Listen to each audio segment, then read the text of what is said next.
बिस्मिल्लाहिर्रहमानिर्रहीम, अस्सलाम वालेकुम। भारत में इस वक्त जो मामला चल रहा है, इस वक्त एक डॉक्यूमेंट्री रिलीज हुई है बीबीसी की जानिब से, और इस डॉक्यूमेंट्री ने जो तहलका मचाया है कि यूट्यूब समेत फेसबुक, ट्विटर, जहां जहां मोदी का हाथ पड़ता है वो इसको डिलीट करवा रहा है। किसी की जरूरत नहीं है, अगर कोई इसको पोस्ट करता है, मोदी पर तनकीद करता है, उसको गिरफ्तार करवा रहे हैं। टीवी चैनल्स पर 24/7 पिछले काफी दिनों से सिर्फ एक चीज चल रही है कि वो इस डॉक्यूमेंट्री के खिलाफ है, और बरतानिया तक मामला उठा है, पूरी दुनिया तक। दो मुल्कों के वजीर आजम एक दूसरे के आमने सामने खड़े हो गए हैं। इसने वो तहलका मचाया है कि इंडिया की तारीख में कभी ऐसा नहीं हुआ। लेकिन अफसोस का मकाम है कि आपके मुल्क में मुकम्मल साइलेंट है। यहां से आप अंदाजा कर लें हम मोदी के आगे कितना लेट चुके हैं कि भारतीय मीडिया ने यहां तक कहा है कि शहबाज शरीफ ने कहा है कि भारत के साथ अमन कायम करो। उन्होंने कहा ये गलती ना करना, आपने पाकिस्तान के मामले पर पाकिस्तान को कुछ भी नहीं कहना।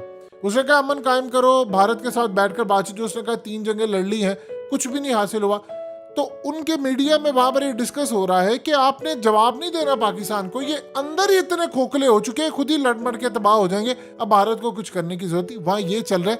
लेकिन तौफीक नहीं पड़ी कि भारत के अंदर जो एक तूफान इस वक्त उठा हुआ है कि पूरा भारत हिलकर रह गया है। ये हुआ क्या है देखिए, इस पर पाकिस्तान ने कोई गुफ्तगू नहीं की। अब ये जरा समझिए चीजें क्या है। बीबीसी ने एक डॉक्यूमेंट्री रिलीज की है जिसके 2 हिस्से हैं। मनाजिर आपकी स्क्रीन पर चल रहे हैं। एक हिस्सा है 2002 का, यानी 2002 से जब गुजरात के अंदर मोदी ने मुसलमानों के खिलाफ उनको मारा, वो कत्लेआम था। दूसरा हिस्सा है 2019 से लेकर 2023 तक का, यानी जो मोदी का टेन्योर है। अभी रिलीज किया गया पहला हिस्सा। उसमें है क्या? उसमें सूरत हाल ये है कि बरतानिया की हुकूमत की एक रिपोर्ट थी मोदी के खिलाफ कि मोदी ने कैसे गुजरात के अंदर एक जानबूझकर पहले ट्रेन को आग लगाई, उसमें लोग मरे, फिर उसके बाद मुसलमानों का कत्लेआम किया, मुसलमानों को मारा, मुसलमानों के ऊपर हमले किए। फिर उसके बाद उन्होंने क्या प्लान किया कि मुसलमानों के खिलाफ जो इकदाम है उसमें पुलिस को रोक दिया। मोदी की प्रेस कॉन्फ्रेंस, वहां के मनाजिर, बीबीसी ने जो इंटरव्यू लिए, वो सारे के सारे उन्होंने पूरा एक पलंदा बनाकर खुफिया जो सीक्रेट रिपोर्ट थी बरतानिया की, वो सारी रिपोर्ट उन्होंने जो उनके इंटेलिजेंस इदारों ने उस वक्त बनाई थी उसको बनाकर रिलीज कर दिया। अब भारत में जो तूफान मचा हुआ है कि बरतानिया के प्राइम मिनिस्टर ऋषि सुनक, इस वक्त जो बरतानिया के प्राइम मिनिस्टर हैं वो इंडियन ओरिजिन के हैं, उन्होंने कहा है कि हमने किसी को बख्शना नहीं है। मोदी ने तमाम टीवी चैनल्स को कहा है कि तुम लोग इसके खिलाफ खड़े हो जाओ, किसी की जरूरत ना हो कि कोई इस पर जीत पाए। उन्होंने लिंक्स डिलीट करवा रहे हैं, वो ट्विटर से डिलीट करवा रहे हैं, कोई ट्वीट इस पर करता है, जो भी हो रहा है उन्होंने उधम मचा कर रखा है कि भाई हमने छोड़ना नहीं। उसमें ऐसे ऐसे सबूत दिखाए गए हैं कि उस डॉक्यूमेंट्री का तर्जुमा कर कर पूरे पाकिस्तान के तमाम मीडिया चैनल्स पर चलना चाहिए था। हम आपको बता दें उसमें है कि उन्होंने असल में बताया है कि मोदी ने पूरा प्लान किया था, बीजेपी ने कैसे ये आरएसएस की बुनियाद रखी, कैसे वो आरएसएस में शामिल हुआ, नजरिया क्या था। एग्जैक्टली जो इमरान खान ने अक़वाम मुत्तहिदा में अपनी तकरीर में कहा, आप ये समझ लीजिए उसकी कार्बन कॉपी बरतानिया ने रिलीज कर दी। अब असल में वो ये भी नहीं कह सकते कि इसको इमरान खान ने रिलीज करवाया है, क्योंकि इमरान खान तो प्राइम मिनिस्टर नहीं है। अब वो ये भी नहीं कह सकते कि इसके पीछे फलाने का हाथ है, आईएसआई का हाथ है किसे, क्योंकि वो रिलीज करवाने वाली और है। अब मामला क्या हुआ, इसको सपोर्ट किसने किया? और ये तूफान जो मचा है, भारत के अंदर खलबली मची हुई है कि इलेक्शन से पहले पहले मोदी के खिलाफ ये इकदाम। अब वो दूसरा जो हिस्सा पहले से मैं बताएगा, कैसे मारा, कैसे लेगेसी हुई, इस पर पाबंदी लगी। आप जानते हैं कि 2012 में मोदी को वजीर आजम बनने से पहले सुप्रीम कोर्ट ने क्लीन चिट दी, गुजरात वाकई में उसका कोई हाथ नहीं था।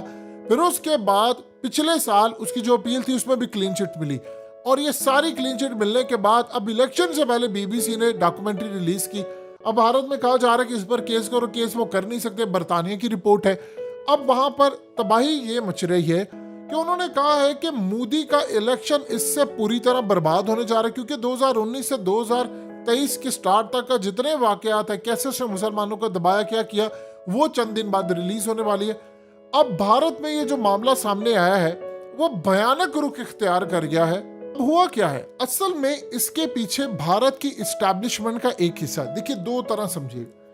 भारत की फौज के अंदर 2 तरह के हिस्से पाए जाते हैं। एक वो तबका है जो मोदी को सपोर्ट करता है, एक वो है जो हिंदू है लेकिन सेकुलर है, जैसे वो राहुल गांधी टाइप को सपोर्ट करते हैं। अब हुआ क्या है, भारत के बिजनेसमैन, देखिए बॉलीवुड के अंदर जितना इस वक्त पैसा लगा होता है, मोस्टली 99% लोगों का जो पैसा है वो 2 नंबर लोगों का पैसा होता है। यानी कोई गैंगस्टर है, कोई दाऊद इब्राहिम टाइप है या फलाने हैं, या 2 नंबर जितना धंधा करने वाले होते हैं वो फिल्मों में पैसा लगाते हैं और कमाते हैं। अब वो स्टॉक मार्केट की तरह फिल्मों को लेते हैं। अब मिसाल के तौर पर अब यश चोपड़ा खानदान के अंदर 1000 करोड़ का लॉस हो चुका है पिछले 1.5-2 सालों में, फिल्में अच्छी नहीं बन रही।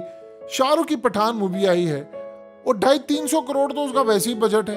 अब अगर ये फेल हो जाती है तो उसको मजीद नुकसान है। अब वो जो पैसा लगा होता है वो तो बिजनेसमैनों का लगा होता है, चाहे वो बरतानिया को इंडियन ओरिजिन के हो, वो पैसा लगता है फिल्मों के अंदर। आपने क्योंकि शाहरुख को बदनाम करना तो आपने कह दिया दीपिका ने वो जो बिकनी पहनी हुई थी वो ऑरेंज कलर की थी, लिहाजा सड़कों पर इख्तिजाज हो, कहते गुजरात में फिल्म नहीं चलने देंगे, ये हो जाएगा, वो पूरा बॉलीवुड जवाल का शिकार। उनकी एस्टैब्लिशमेंट के अंदर 2 हिस्से हैं, वो 2 हिस्सों में टुकड़ों में तकसीम है।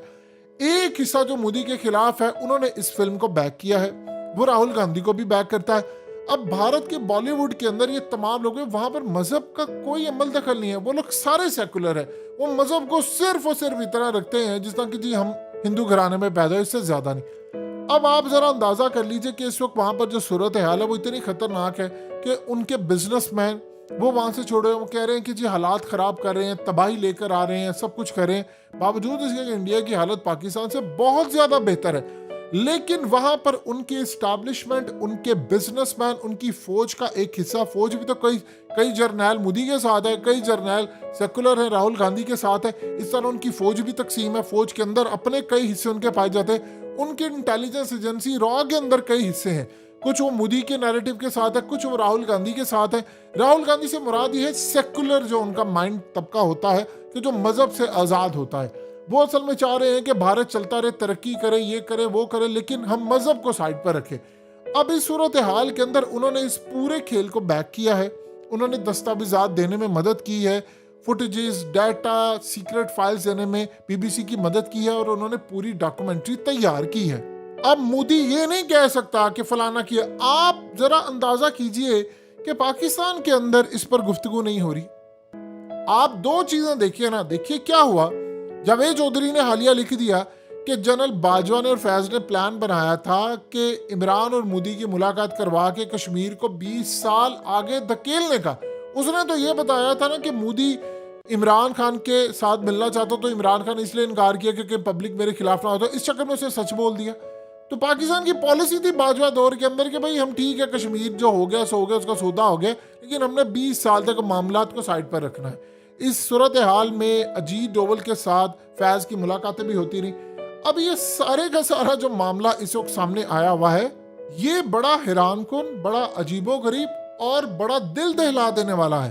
पाकिस्तान की तारीख में कभी भी ऐसा मामला नहीं था कि हम इसको कैश करवा लेते और इसको इंटरनेशनल सतह पर लेकर जाते। जो इमरान खान ने तकरीर की वही सूरत हाल हुई। लेकिन अफसोस का मकाम है, भारत इस वक्त पूरी तरह जमीन पर गिरा हुआ है, लेकिन आपके मुल्क में उस पर बात करने की इजाजत नहीं है। यहां से आप अपनी पॉलिसी का अंदाजा लगा लें।